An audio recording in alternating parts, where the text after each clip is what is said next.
மீண்டும் கனமழை பொறுத்த வரைக்கும் ஒரு சில மாவட்டத்தில் பரவலாக பதிவாக வாய்ப்பு இருக்கு. எந்தெந்த மாவட்டத்தில் கனமழை பெய்யும், எந்த தேதிகளில் நமக்கு மழைக்கான வாய்ப்பு இருக்கு அப்படிங்கிறத முழுமையாக நம்ம தெரிஞ்சுக்கலாம். நண்பர்களே, நீங்க மறக்காம லைக் பண்ணுங்க, சப்ஸ்கிரைப் பண்ணி தொடர்ந்து சப்போர்ட் பண்ணுங்க. துல்லியமான வானிலை அறிக்கையும் பெற்றுக்கொள்ளுங்க. ஏன்னா இனி அடுத்தடுத்து வரப்போகிற நேரங்கள் மற்றும் நாட்களிலும் கனமழையினுடைய தீவிரம் கண்டிப்பா இருக்க போகுது. ஏற்கனவே நம்ம நேற்றைய தினங்கள்ல எந்தெந்த தேதிகளில் நமக்கு மழைக்கான வாய்ப்பு இருக்கு அப்படிங்கிறத சொல்லியிருந்தோம். இன்றைக்குமாக நம்ம மீண்டுமாக சொல்கிறோம். ஏன்னா கரெக்டாக நமக்கு அந்த தேதியில் நமக்கு மழையினுடைய தீவிரமும் ரொம்ப அதிகமாக பதிவாகும். ஏன்னா நிறைய பேர் வந்து கேட்டிருந்த விஷயம் என்ன அப்படின்னா, மறுபடியும் மிக கனமழை மற்றும் அதி கனமழையினுடைய தீவிரம் ரொம்ப அதிகமாக இருக்குமா அப்படின்னு கேட்டிருந்தீங்க. மிக கனமழை மற்றும் அதி கனமழையினுடைய தீவிரம் ரொம்பவே குறைவு அப்படின்னு தான் நம்ம சொல்லணும். ஆனால் மிதமானதுலேருந்து கனமழை மட்டும் பல்வேறு மாவட்டங்களில் எதிர்பார்க்க முடியும். ஆகவே ஒவ்வொரு நாளும் வானிலை அறிக்கையை கேட்டு நீங்கள் பயன்பெற்றுக் கொள்ளுங்க. இனி வரப்போகிற நாட்கள் சற்றே மழை ஓரிரு மாவட்டங்களில் தீவிரமடைந்து காணப்படும். ஒரு சில மாவட்டங்களில் மிதமான மழையாக பதிவாகும். தமிழகத்தில் ஆகஸ்ட் 21 வரை மழை குறைந்து காணப்பட்டாலும் அதன் பிறகு வரக்கூடிய நாட்களில் மழை வாய்ப்புகள் அதிகரிக்கும். எந்தெந்த தேதிகள் அப்படிங்கிறத பார்க்கலாம். ஆகஸ்ட் 22, 23, அதுக்கப்புறம் 26 31 வரைக்கும் இந்த தேதிகளில் பரவலாக மிதமான மழை மட்டும் எதிர்பார்க்கப்படுது. பெரும்பாலான மாவட்டங்கள், அதாவது ஒரு 80% வரைக்கும் மிதமான மழை வரைக்கும் எதிர்பார்க்க முடியும். நிறைய இடங்களில் நமக்கு லேசான மழை மற்றும் மிதமான மழையாக இருக்கும். தென் மாவட்டங்களிலும் கணிசமாக நமக்கு மழை வாய்ப்புகள் அதிகரிக்க போகுது. ஆகஸ்ட் இறுதியில் மதுரை முதல் கன்னியாகுமரி வரை இருக்கக்கூடிய மாவட்டங்களிலும் மிதமான மழை பொழிவு ஆகஸ்ட் இறுதியிலும் எதிர்பார்க்கலாம். அப்போ 22 23, அப்புறம் 26 31 வரைக்கும் மழை வாய்ப்புகள் நிறைய இடங்கள்ல விட்டு விட்டு பதிவாக ஆரம்பிக்கும். வட தமிழ்நாட்டில் அதிக இடங்கள்ல மழை வந்து நம்ம எதிர்பார்க்கலாம். குறிப்பாக வட தமிழ்நாட்டில் இருக்கக்கூடிய பெரும்பாலான பகுதிகள் இருக்கும். தென் தமிழ்நாட்டில் சில இடங்கள்ல மட்டுமே பதிவாகும். அப்போ தென் தமிழ்நாட்டுக்கு எப்போதாங்க எங்களுக்கு அதிக மழை பொழிவு கிடைக்கும் அப்படின்னு நிறைய பேர் கேட்டிருந்தீங்க. ஏன்னா இந்த ஆகஸ்ட் மாதத்துல நமக்கு மழை பெய்யாம கிடையாது. ஏன்னா மதுரை, திண்டுக்கல்லாம் ஆகஸ்ட் மாத ஆரம்பத்திலேயே நமக்கு பரவலாக நல்ல ஒரு மழை வாய்ப்புகள்லாம் அதிகரிச்சது. நிறைய இடங்கள்ல 8 சென்டிமீட்டர் 10 சென்டிமீட்டர் மழை வரைக்கும் பெய்ததை பார்த்தோம். ஆனால் அது ஓரிரு நாட்கள் மட்டுமே நமக்கு மழை வந்து பதிவாச்சு.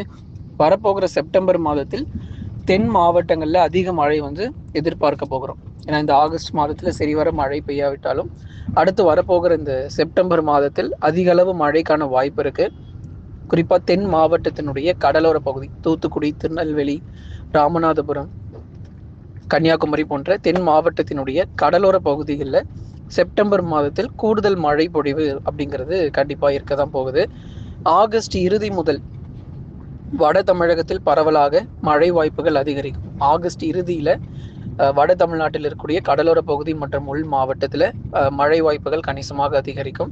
சென்னை, திருவள்ளூர், காஞ்சிபுரம், செங்கல்பட்டு, விழுப்புரம், கடலூர், புதுச்சேரி மற்றும் காரைக்கால், கள்ளக்குறிச்சி இங்கே வந்து பெரும்பாலும் மிதமான மழையும், சென்னை, திருவள்ளூர், காஞ்சிபுரம், செங்கல்பட்டுல ஆகஸ்ட் 26 முதல் 30 வரைக்கும் இருக்கக்கூடிய தேதிகளில் கனமழைக்கான வாய்ப்பு இருக்கு. அதனால இந்த மாதம் முடியும் போது ஒரு மழையோட தான் நமக்கு முடியும். அதனால எல்லா பகுதிகளுக்குமே மீண்டுமாக நல்ல ஒரு மழையினுடைய தீவிரம் கண்டிப்பா அதிகரிக்கும். வங்கக்கடலில் அடுத்தடுத்த காற்று சுழற்சிகள் உருவாகிறதுக்கான வாய்ப்பு இருக்கு. ஏற்கனவே கடந்த முறை அந்த காற்று சுழற்சி உருவான போது நமக்கு தமிழக கடலோர பகுதி மட்டும் இல்லை, ஆந்திரா மற்றும் ஒரிசாவினுடைய கடலோர பகுதிகளிலும் அதிக மழை கொடுத்ததை பார்த்தோம். மாத இறுதியிலும் அடுத்த ஒரு காற்று சுழற்சி உருவாகி தமிழக கடலோர மாவட்டங்களில் பரவலாக மழை தீவிரமாக வாய்ப்புகள் இருக்கு. அதே மாதிரி உள் மாவட்டத்தில் வேலூர், திருப்பத்தூர், ராணிப்பேட்டை மற்றும் திருவண்ணாமலை உள்ளிட்ட மாவட்டங்களிலும் பெரும்பாலும் வந்து வானம் ஓரளவு மேகமூட்டமும், அடுத்து வரும் நாட்கள் பகல் நேரங்களில் வெயில் காணப்பட்டாலும் ஆகஸ்ட் 26 31 வரைக்கும் இந்த காலகட்டங்களில் உங்களுக்குமே வந்து மிதமானதுலேருந்து கனமழையானது கண்டிப்பாக பதிவாகும். வேலூர், திருப்பத்தூர், ராணிப்பேட்டை மற்றும் திருவண்ணாமலையில் விட்டு விட்டு மழை பொழிவுகள் தொடர்ந்து எதிர்பார்க்க முடியும். சேலம், கரூர், நாமக்கல், திருப்பூர், ஈரோடு, கிருஷ்ணகிரி மற்றும் தருமபுரியில் வானம் ஓரளவு மேகமூட்டம், ஒரு சில இடங்களில் லேசானது முதல் மிதமான மழை வரைக்கும் எதிர்பார்க்கிறோம். அதிக அளவு நமக்கு கனமழையினுடைய தீவிரம் இல்லாவிட்டாலும் ஓரளவுக்கு நமக்கு அந்த லேசானது முதல் மிதமான மழையாவது கண்டிப்பாக பதிவாகும். ஆகவே மிக கனமழை மற்றும் அதி கனமழை நிச்சயமா நமக்கு தீவிரம் ஆகும்போது உங்களுக்கு அந்த தேதிகள் அறிவிக்கிறோம். இப்போதைக்கு நம்ம சொல்லியிருக்கக்கூடிய தேதிகள் எல்லாமே ஒரு மிதமான மழை தான். அதாவது கனமழையினுடைய தீவிரம் ரொம்ப அதிகமாக இல்லாமல் லேசானதுலேருந்து மிதமான மழை மட்டும் பதிவாகும். அப்போ வட தமிழ்நாட்டில் இருக்கக்கூடிய பெரும்பாலான பகுதிகளில் ஆகஸ்ட் இறுதியில் மழை பொழிவு அப்படிங்கிறது அதிகரிக்கும். இந்த ஆண்டு வடகிழக்கு பருவமழை எப்படி இருக்கும் அப்படின்னு சில பேர் கேட்டிருந்தீங்க. கூடுதல் மழை பொழிவோடு தான் இந்த வருஷமும் நம்ம பார்க்க போகிறோம். வட தமிழ்நாட்டில் எந்த அளவுக்கு மழை தீவிரம் இருக்குமோ சரிசமமாக தென் தமிழ்நாட்டிலும் அதிக அளவு மழை வாய்ப்பு அப்படிங்கிறது இருக்க தான் போகுது. ஏன்னா இந்த வருஷம் வடகிழக்கு பருவமழை பொறுத்தவரை அக்டோபர் 20ஆம் தேதி போல நமக்கு தொடங்கும் அப்படிங்கிற எதிர்பார்ப்பு இருக்கு. அக்டோபர் 20ஆம் தேதி தொடங்கி அப்படியே நமக்கு நவம்பர் மாதம் முழுவதுமாகவும் அதே மாதிரி டிசம்பர் ஜனவரி பொங்கல் நாட்கள் வரைக்குமே இந்த வடகிழக்கு பருவமழை தொடர்ந்து இருக்க போகுது. அதிக அளவு மழை பொழிவு நம்ம எதிர்பார்த்ததை விட நல்ல ஒரு தீவிர மழை பொழிவு கண்டிப்பாக இருக்கும். அதனால் வடகிழக்கு பருவமழை பற்றி நம்ம கவலைப்பட தேவையில்லை. எப்பொழுது போல அதிக அளவு இந்த வருஷமும் எல்லா மாவட்டங்களிலும் மழை கொடுத்துட்டு போகும். கடந்த ஆண்டில் எப்படி கிருஷ்ணகிரி தருமபுரி முதற்கொண்டு உள் மாவட்டங்களிலும் அதிக மழை கிடைச்சதோ அதே போல் இந்த வருஷமும் நல்ல ஒரு தீவிரமான மழை வாய்ப்பு கண்டிப்பாக கிடைக்கும். அடுத்ததாக நம்ம வடகிழக்கு பருவமழை பொறுத்த வரைக்கும் உங்களுக்கு கிட்ட நெருங்கும் பொழுது அது குறித்த தகவல் இன்னும் நம்ம தெளிவாக கொடுக்குறோம். தென்மேற்கு பருவமழை பொறுத்த வரைக்கும் செப்டம்பர் அடுத்த மாதத்திலும் ரொம்பவே தீவிரமாக தான் இருக்கும். வெயிலும் இருக்க போகுது. அதே மாதிரி மழை வாய்ப்புகளும் அடுத்த மாதத்தில் அதிகமாக இருக்கும்.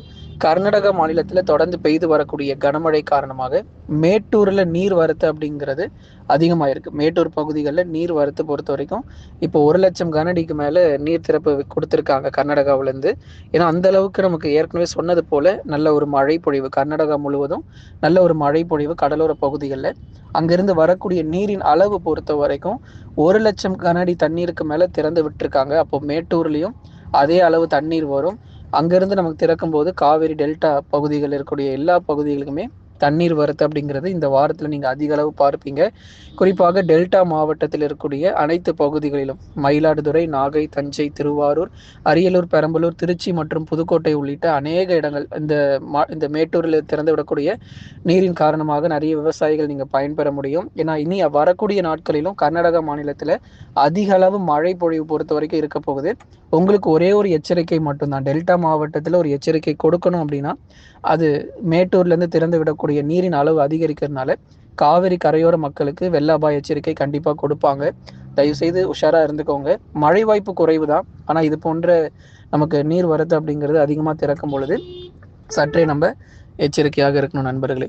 ஆகவே நீங்கள் எல்லாருமே மறக்காமல் லைக் பண்ணி சப்ஸ்கிரைப் பண்ணி தொடர்ந்து சப்போர்ட் பண்ணி பாருங்கள். தொடர் மழை வாய்ப்புகள் கர்நாடகாவிலும் இனி அடுத்தடுத்து வரக்கூடிய நாட்களிலும் கண்டிப்பாக இருக்க போகுது. வட மாநிலங்களில் பெரும்பாலான பகுதிகளில் கனமழை எதிர்பார்க்கலாம். வட மாநிலங்கள் குறிப்பாக இந்தியாவில் இருக்கக்கூடிய வட மாநிலங்களில் பெரும்பாலான பகுதிகளில் வானம் ஓரளவு மேகமூட்டமாகவும் விட்டு விட்டு கனமழையினுடைய தீவிரமும் அங்கேயும் அதிகமாக இருக்குது. ஏன்னா வட மாநிலங்களில் வெள்ளப்பெருக்கு ஏற்படுற அளவுக்கு மழை பெய்து கொண்டிருக்கு.